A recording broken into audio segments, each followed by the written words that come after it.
Terdapat sejumlah titik perubahan penting dalam sejarah umat manusia, dan saat ini kita sedang mengalami salah satunya. Sejumlah kalangan menyebutnya globalisasi atau abad informasi. Kendati pun ini benar, namun masih ada satu lagi perkembangan yang jauh lebih penting. Meski tidak disadari sebagian orang, suatu perubahan sangat besar tengah terjadi di dunia ilmu pengetahuan dan filsafat dalam 20-25 tahun terakhir. Ateisme yang sangat mempengaruhi dunia ilmu pengetahuan dan pemikiran kini sedang mengalami keruntuhan tak terelakkan.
Ateisme atau pengingkaran kepada Tuhan telah ada sejak dulu kala. Namun kebangkitan sesungguhnya paham ini dimulai oleh sejumlah pemikir abad ke-18 yang anti agama.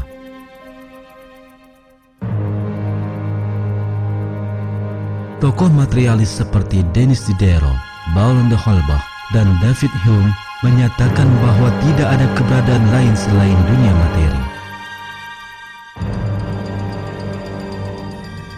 Ateisme semakin tersebar luas di abad ke-19. Pemikir seperti Feuerbach, Marx, Engels, Nietzsche, Durkheim, dan Freud menerapkan pemikiran ateisme ke sejumlah bidang ilmu pengetahuan dan filsafat.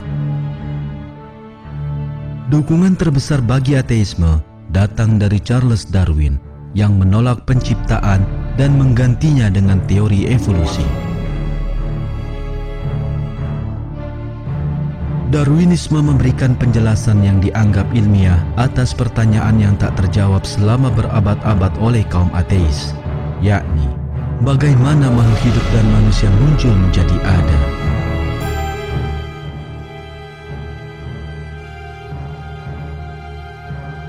Ia menyatakan terdapat mekanisme di alam yang dapat menghidupkan benda tak hidup dan kemudian menghasilkan seluruh jutaan spesies makhluk hidup yang beragam. Sangat banyak orang yang mempercayai pernyataan keliru ini.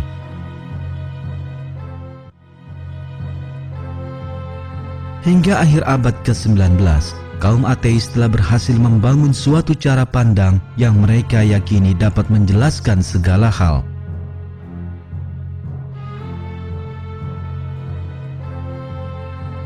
Mereka menolak penciptaan alam semesta, seraya menyatakan alam ini akan ada selamanya dan tidak memiliki permulaan. Mereka mengemukakan bahwa tatanan dan keseimbangan jagat raya ada dengan sendirinya dan tanpa disengaja, dan keberadaannya adalah tanpa tujuan apapun.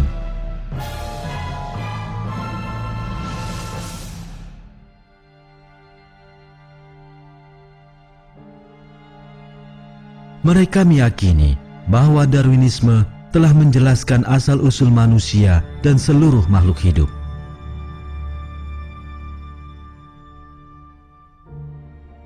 Namun, seluruh pandangan ini runtuh oleh kemajuan yang dicapai ilmu pengetahuan, politik, dan sosiologi di abad ke-20.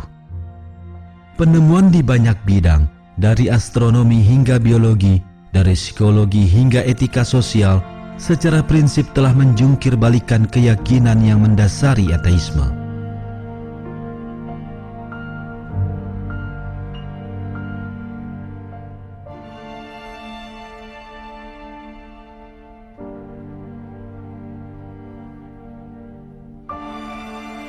Dalam buku God, the Evidence, The Reconciliation of Faith and Reason in a Post-Secular World yang terbit tahun 1997, penulis Amerika ternama Patrick Lane memaparkan ulasannya. Penelitian selama 20 tahun terakhir telah menjungkir balikan hampir semua asumsi dan perkiraan mendasar dari para pemikir sekuler dan ateis modern generasi awal tentang masalah ketuhanan.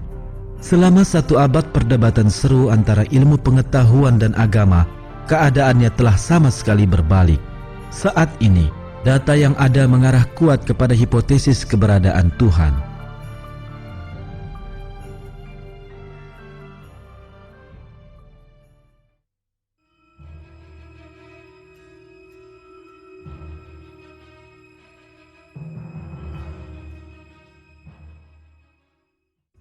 Pukulan pertama terhadap faham ateisme oleh ilmu pengetahuan abad ke-20 terjadi di bidang kosmologi.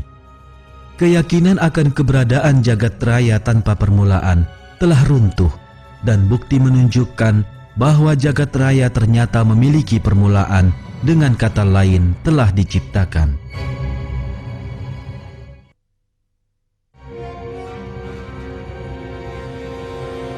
Gagasan tentang jagat raya tak hingga pertama kali dikemukakan oleh para filsuf ateis di Yunani kuno.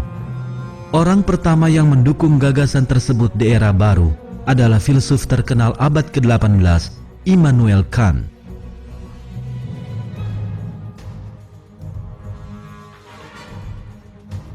Kant menyatakan bahwa jagat raya telah ada sejak dulu kala, dan segala kemungkinan dapat terjadi dalam rentang masa yang tak terhingga itu. Di abad ke-19, pandangan bahwa jagat raya tidak memiliki permulaan dan tidak ada peristiwa penciptaan mulai diterima luas. Namun, ilmu pengetahuan segera membuktikan bahwa jagat raya memiliki permulaan. Bukti ini datang dari teori Big Bang atau dentuman besar.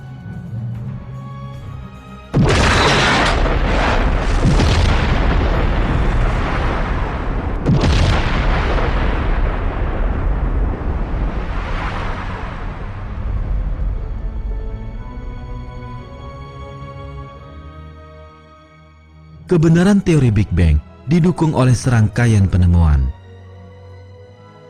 Pada tahun 1929, astronom Amerika Edwin Hubble menemukan bahwa galaksi-galaksi di jagat raya terus bergerak menjauhi satu sama lain, yang berarti bahwa jagat raya mengembang. Jika arah perjalanan waktu yang mengiringi pengembangan jagat raya ini dibalik mundur, akan didapati bahwa keseluruhan jagat raya dahulunya berasal dari satu titik tunggal. Para astronom sadar bahwa mereka menghadapi permasalahan metafisika di mana titik tunggal ini memiliki berat tak hingga dan volume nol. Materi dan waktu muncul melalui ledakan titik teramat kecil tersebut. Dengan kata lain, jagat raya diciptakan dari ketiadaan.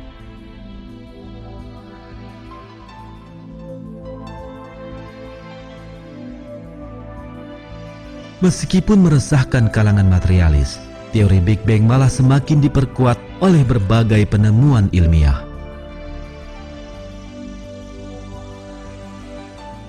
Selama pengamatannya dalam tahun 1960-an, dua ilmuwan, Arno Penzias dan Robert Wilson, menemukan sisa radioaktif yang ditinggalkan oleh ledakan tersebut. Hal ini dikukuhkan dalam tahun 1990-an dengan penemuan tingkat radiasi yang berhasil direkam oleh satelit Cosmic Background Explorer atau COBE.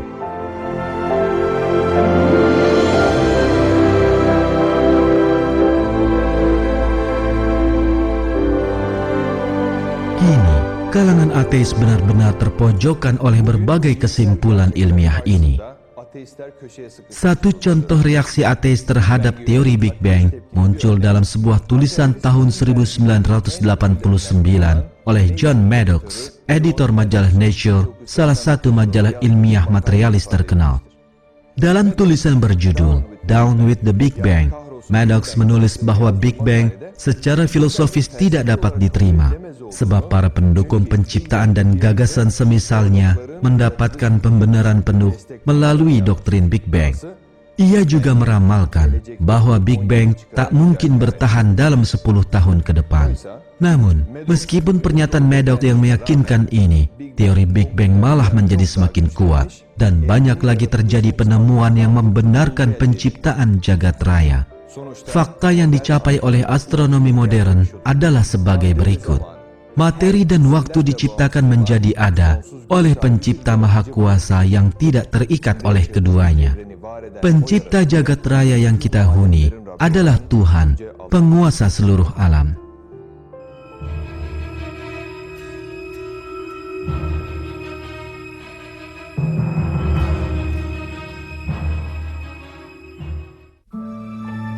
Satu lagi keyakinan ateis yang runtuh akibat penemuan astronomi abad ke-20 adalah gagasan tentang jagat raya yang tidak diciptakan. Pernyataan bahwa materi di jagat raya, benda-benda angkasa, dan hukum yang mengatur munculnya dengan sendirinya secara kebetulan dan tanpa tujuan telah runtuh dengan telak.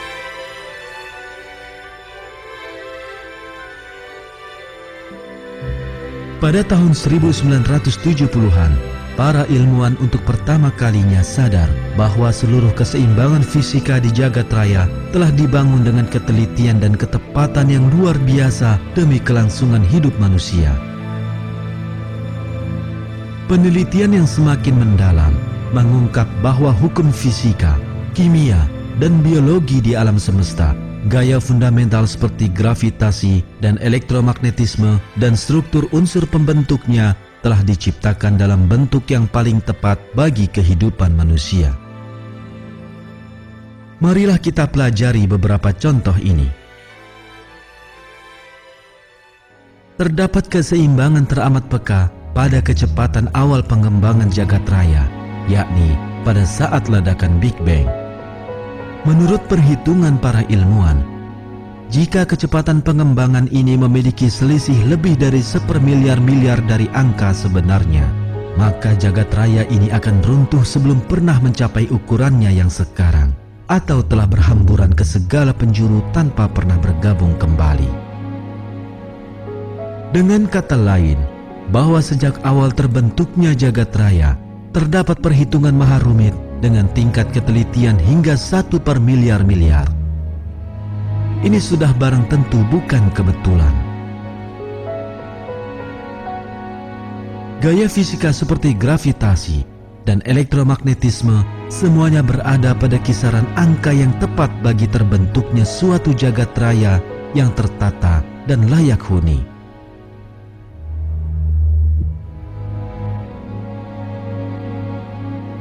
Bahkan perubahan terkecil pada gaya ini, misalnya perubahan sebesar 1/miliar-miliar-miliar saja, akan menjadikan jagat raya ini tak lebih dari gumpalan awan radiasi atau hidrogen. Jika ini terjadi, maka tata surya kita, planet dan bumi kita tidak akan terbentuk. Berkenaan dengan seluk-beluk di jagat raya, maka tata surya kita sendiri telah diciptakan dalam keseimbangan yang paling rumit.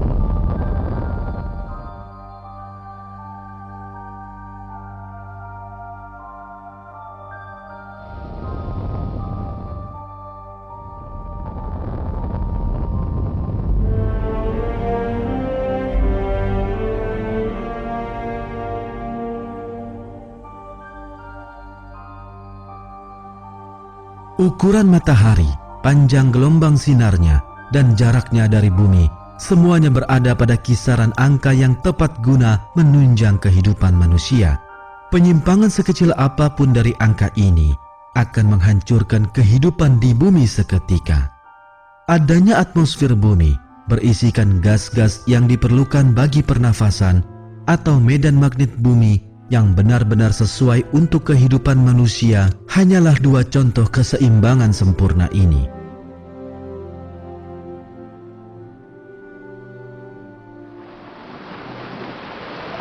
Air yang menutupi 3/4 planet bumi kita juga memiliki sifat-sifat yang memang dirancang untuk menunjang kehidupan manusia. Berbeda dengan zat cair lainnya, air membeku dari atas ke bawah. Hal ini mencegah lautan berubah menjadi bongkahan es dan memungkinkan kehidupan untuk terus berlangsung. Kekentalan air beserta sifat fisika dan kimianya yang lain benar-benar sesuai untuk menunjang kehidupan.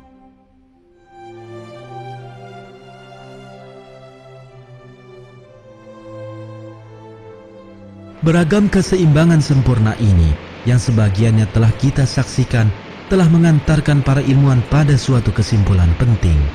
Terdapat suatu prinsip antropis di jagat raya sebagaimana mereka paparkan. Dengan kata lain, setiap bagian terkecil di jagat raya telah sengaja dirancang demi keberlangsungan hidup manusia. Yang menarik di sini, para ilmuwan yang mengungkap kebenaran tersebut ternyata adalah kaum materialis sendiri yang tidak begitu berharap untuk sampai pada kesimpulan seperti ini. Dalam bukunya The Symbiotic Universe, astronom Amerika Josh Greenstein mengakui fakta ini dalam kalimat berikut.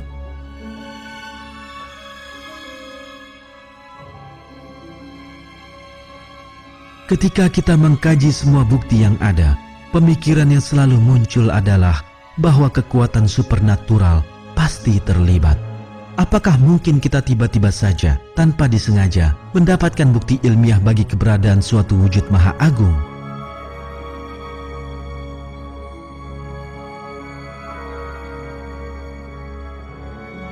Dalam bukunya Nature's Destiny, How the Laws of Biology Reveal Purpose in the Universe yang terbit tahun 1998, ahli biologi molekuler terkenal Michael Denton memberikan pernyataan berikut. Gambaran baru yang muncul di bidang astronomi abad ke-20 memunculkan tantangan besar terhadap anggapan awal yang secara luas telah diyakini kalangan ilmiah selama 40 tahun terakhir, yakni bahwa kehidupan adalah sebuah fenomena tambahan dan benar-benar tergantung pada keseluruhan tatanan alam semesta. Singkatnya, gagasan tentang jagat raya muncul tanpa sengaja yang barangkali menjadi dasar berpijak ateisme telah runtuh sama sekali.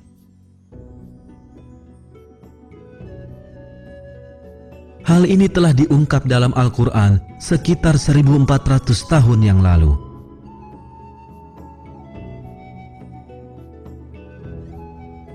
Dan kami tidak menciptakan langit dan bumi dan apa yang ada antara keduanya tanpa hikmah. Yang demikian itu adalah anggapan orang-orang kafir.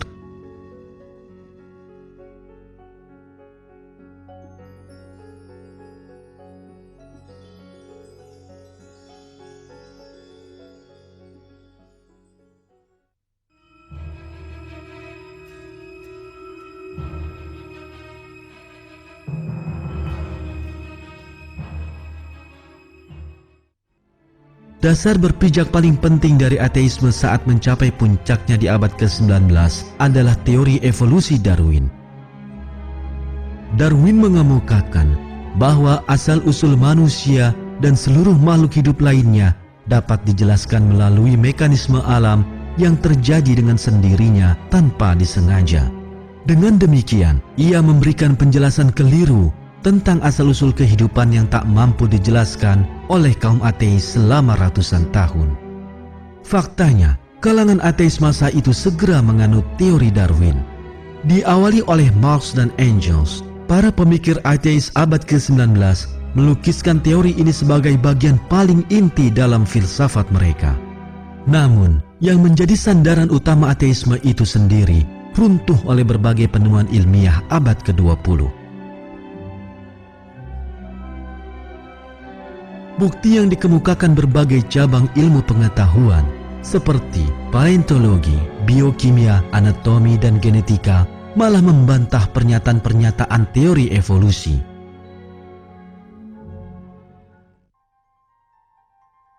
Darwin menyatakan bahwa seluruh makhluk hidup berasal dari satu nenek moyang yang sama dan telah berkembang memisah satu dari yang lain melalui serangkaian perubahan kecil bertahap. Ia berharap ditemukannya fosil-fosil yang akan membuktikan pernyataannya itu.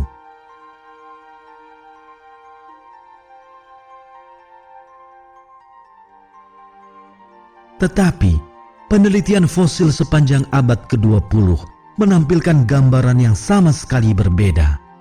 Tak ditemukan satu spesies peralihan pun yang membuktikan kebenaran teori Darwin.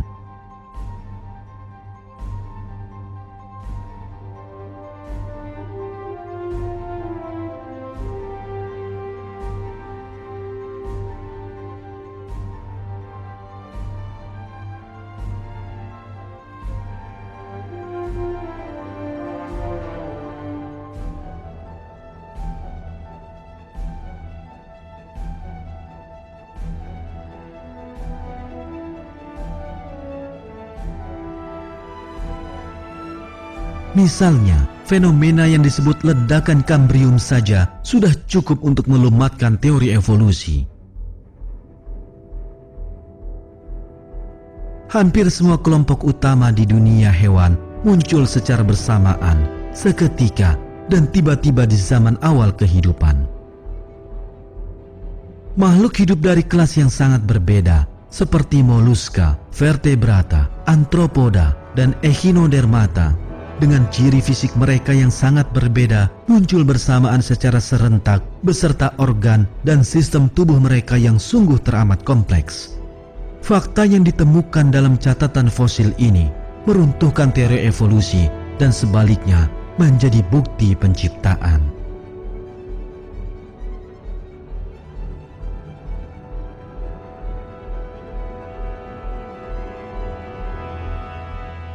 Saat mengemukakan teori tersebut, Darwin berpijak pada pemikiran bahwa peternak hewan mampu memperoleh spesies anjing atau kuda yang berbeda.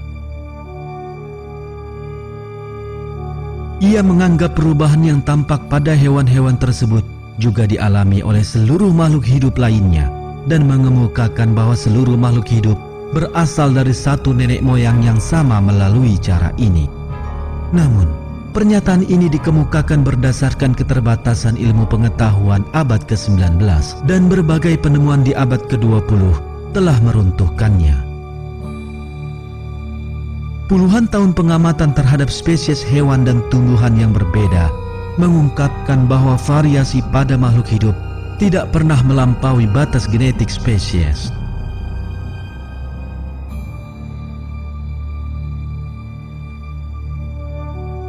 Sebaliknya, percobaan genetis menunjukkan bahwa mutasi yang dianggap para pendukung Darwinisme sebagai mekanisme evolusi tak pernah menambahkan informasi genetis baru pada makhluk hidup.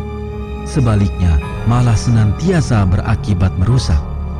Percobaan mutasi yang tak terhitung jumlahnya pada lalat buah hanya menghasilkan individu-individu cacat. Menurut teori Darwin, kehidupan di bumi haruslah berawal dari benda tak hidup. Jika demikian, bagaimana makhluk paling pertama muncul menjadi ada?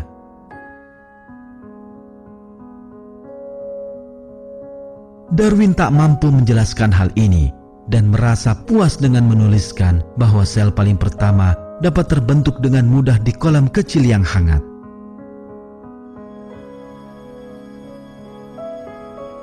Usaha para ahli biologi evolusionis guna membuktikan kelemahan Darwinisme ini berakhir dengan kekecewaan. Seluruh pengamatan dan percobaan membuktikan kemustahilan satu sel hidup untuk terbentuk dari benda tak hidup.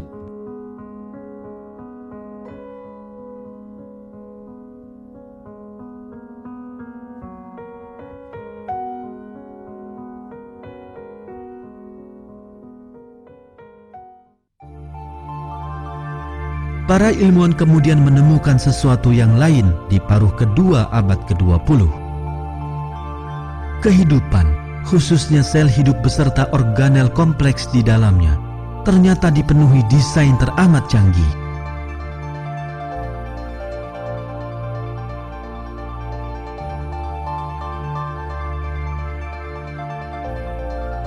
Mata kita yang tak mungkin tertandingi oleh kamera manapun, sayap burung yang mengilhami teknologi penerbangan, sistem kompleks dan saling bertautan dalam sel hidup,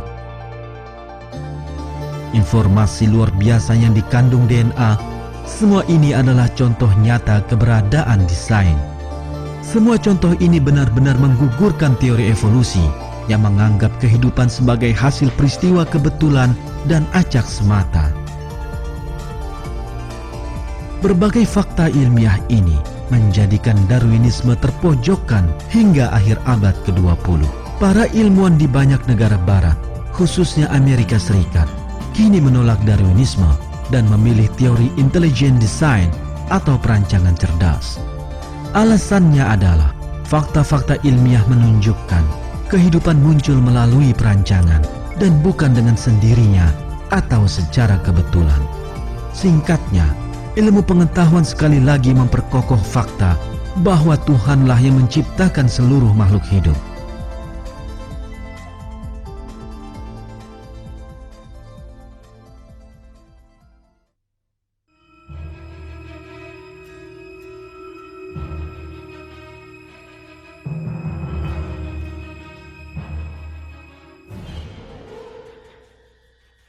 Psikiater Austria Sigmund Freud memunculkan dogma ateis di bidang psikologi di abad ke-19.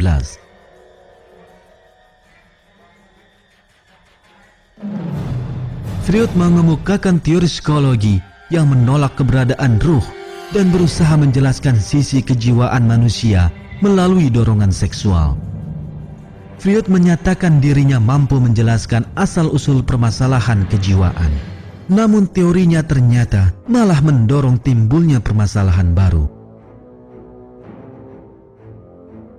Teorinya ini yang menganggap manusia sebagai sejenis hewan yang hidup hanya demi memuaskan nafsunya sendiri, ternyata malah menambah rasa kesepian, ketakutan, dan tekanan dalam diri manusia akibat pengabaian nilai spiritual.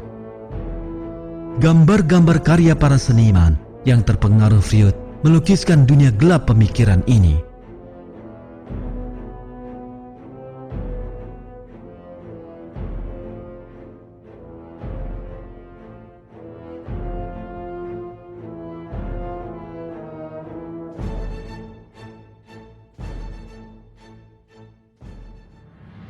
Serangan Freud terutama diarahkan pada agama.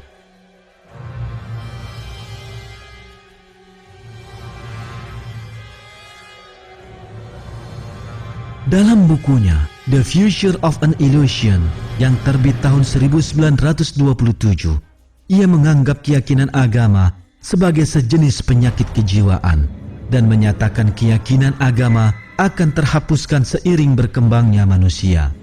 Para psikolog terkemuka lainnya di abad ke-20 juga penganut gigih ateisme sebagaimana Freud. Bernhard Skinner dan Albert Ellis yang masing-masing adalah pendiri aliran behaviorism dan terapi emosi rasional adalah para ateis yang terkenal ini. Akibatnya, psikologi menjadi lahan subur penyebaran ateisme. Sensus tahun 1972 di kalangan anggota Asosiasi Psikologi Amerika menunjukkan hanya 1,1% dari psikolog di negeri itu yang memiliki keyakinan agama. Akan tetapi, kesalahan besar yang telah menimpa kebanyakan psikolog terungkap melalui berbagai penelitian mereka sendiri. Diketahui bahwa teori-teori Freud hampir tidak memiliki dasar ilmiah apapun. Diketahui pula bahwa pertentangan dengan pernyataan Freud dan para perumus teori psikologi tertentu lainnya, agama ternyata mutlak dibutuhkan bagi kesehatan jiwa. Penulis Amerika Patrick Blaine merangkum perkembangan penting ini sebagai berikut. Penelitian ilmiah di bidang psikologi selama 25 tahun terakhir menunjukkan bahwa keyakinan agama bukanlah penyakit atau sumber penyakit kejiwaan sebagaimana dinyatakan Freud dan pengikutnya. Keyakinan agama adalah salah satu faktor yang senantiasa paling berpengaruh bagi kesehatan jiwa dan kebahagiaan secara umum. Pengkajian demi pengkajian telah menunjukkan hubungan sangat kuat antara keimanan dan pengamalan ajaran agama dengan perilaku sehat ditinjau dari tingkat bunuh diri, konsumsi minuman keras dan obat terlarang, perceraian, dan perasaan tertekan.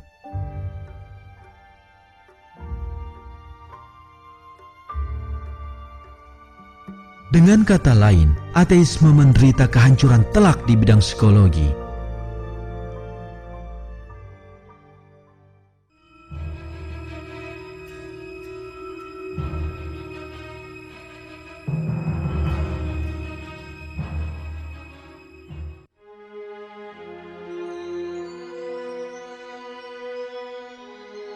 Keruntuhan ateisme di abad ke-20 juga menimpa prinsip-prinsip politik dan sosial sebagaimana yang terjadi di berbagai bidang ilmu pengetahuan. Runtuhnya komunisme adalah salah satu contoh terpenting dalam hal ini.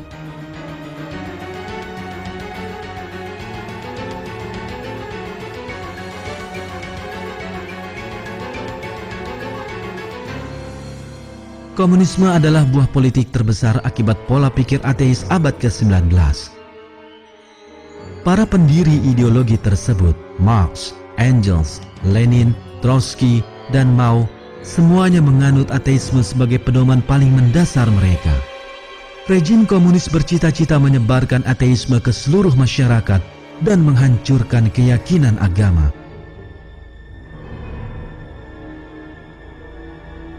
Penindasan mengerikan ditujukan kepada masyarakat agamis, khususnya kaum muslimin di Rusia masa Stalin, Cina komunis, Kamboja, Albania, dan negara-negara blok timur. Penindasan ini bahkan berubah menjadi pembantaian etnis.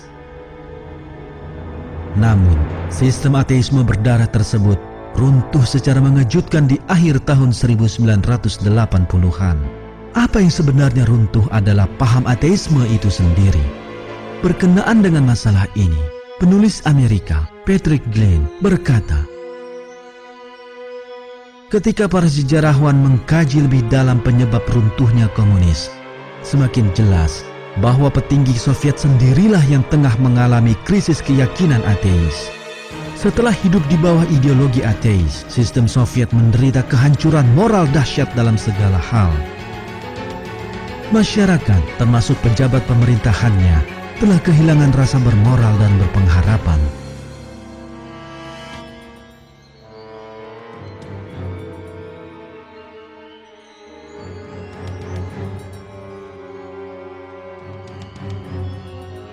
Satu isyarat menarik tentang krisis keyakinan ateis dalam sistem Soviet adalah perbaikan yang dicoba untuk diterapkan oleh Presiden Mikhail Gorbachev. Sejak hari pertama Gorbachev menduduki kekuasaan, ia mengedepankan masalah moral dan perbaikan ekonomi. Ia memulainya dengan memprakarsai seruan memerangi alkoholisme misalnya. Ia menerapkan gagasan kuno Marxis-Leninis selama beberapa waktu guna menaikkan kepercayaan diri masyarakat. Namun saat mengetahui hal ini tak akan berpengaruh apapun, ia mulai berbicara tentang Tuhan di sejumlah pidatonya di tahun-tahun terakhir pemerintahannya, meskipun ia sendiri seorang ateis. Tetapi ucapan yang tidak tulus tentang Tuhan ini juga tak berpengaruh apapun, dan krisis keyakinan di Soviet semakin terus memburuk. Yang terjadi pada akhirnya adalah keruntuhan tiba-tiba imperium raksasa Uni Soviet. Di abad ke-20, keruntuhan tidak hanya dialami komunisme, namun juga fasisme, satu lagi buah filsafat ateis abad ke-20. Fasisme adalah filsafat yang dapat dianggap sebagai perpaduan antara ateisme dan paganisme. Friedrich Nietzsche, yang dianggap sebagai pendiri ideologis fasisme, memuji paganisme. sangat memusuhi agama wahyu dan bahkan menjuluki dirinya sendiri sebagai Dajjal. Nietzsche dan salah seorang pengikutnya, Martin Heidegger, menjadi sumber utama yang mengilhami kelahiran Jerman Nazi.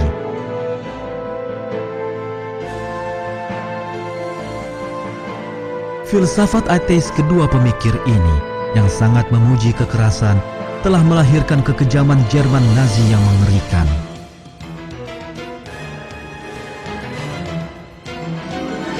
Setelah Hitler dan pengikut paling setianya yang kesemuanya ateis menjadikan Jerman negeri yang mencekam, mereka memulai peperangan paling berdarah sepanjang sejarah.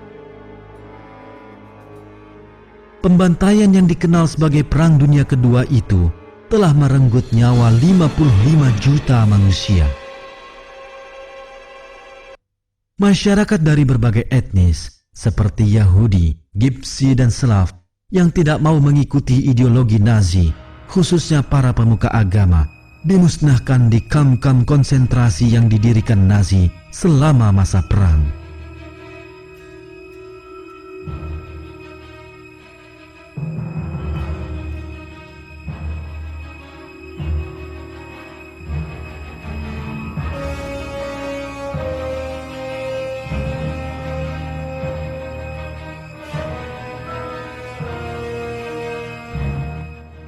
Dampak sosial ateisme lainnya muncul di masyarakat barat yang liberal di paruh kedua abad ke-20.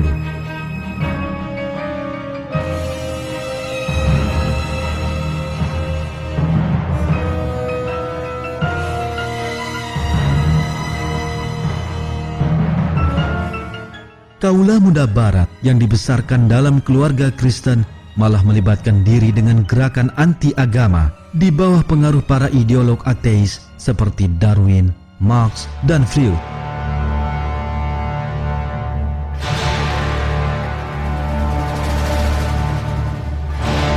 Gerakan ini tumbuh pesat di Amerika Serikat dan Eropa Barat di tahun 1960-an dan melahirkan revolusi seksual dan impian hippie yang menyertainya. Para hippie yakin mereka akan mendapatkan kebahagiaan dengan mengkonsumsi obat terlarang dan seks secara berlebihan.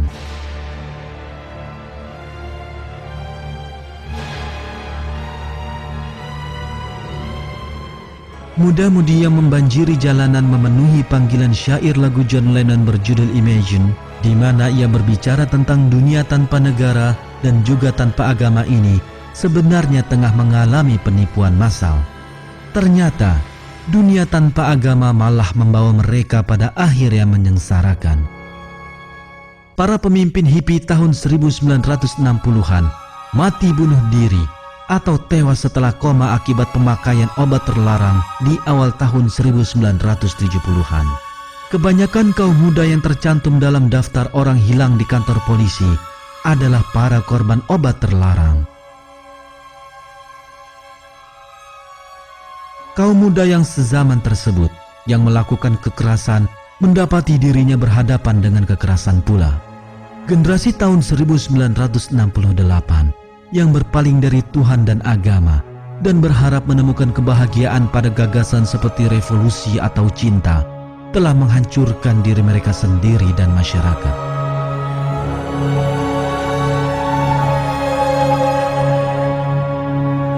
Informasi yang telah kami rangkum ini jelas memperlihatkan bahwa ateisme sedang mengalami keruntuhan yang tak terhindarkan. Dengan kata lain, umat manusia sedang mengalami perjalanan kembali kepada Tuhan. Kenyataan ini tidak hanya terjadi di dunia politik dan ilmu pengetahuan sebagaimana yang kita perbincangkan di sini. Dari politikus hingga bintang film dan penyanyi pop, banyak pembuat opini di kalangan masyarakat barat menjadi lebih agamis dibanding sebelumnya. Kini terdapat banyak orang yang telah menyaksikan kebenaran dan beriman kepada Tuhan setelah bertahun-tahun hidup sebagai ateis. Inilah yang menjadikan zaman kita bermakna penting. Selama ratusan tahun, orang-orang telah mencoba menampilkan ateisme sebagai jalan pencerahan akal dan ilmu pengetahuan, namun yang terbukti malah sebaliknya. Filsafat materialis berusaha keras menggunakan ilmu pengetahuan guna mewujudkan cita-citanya. tapi ilmu pengetahuanlah yang ternyata malah menghancurkannya. Ini adalah peristiwa yang akan pasti terjadi. Ateisme adalah sesuatu yang paling tidak dapat diterima akal. Al-Quran menegaskan kekeliruan mereka yang mengingkari keberadaan Tuhan.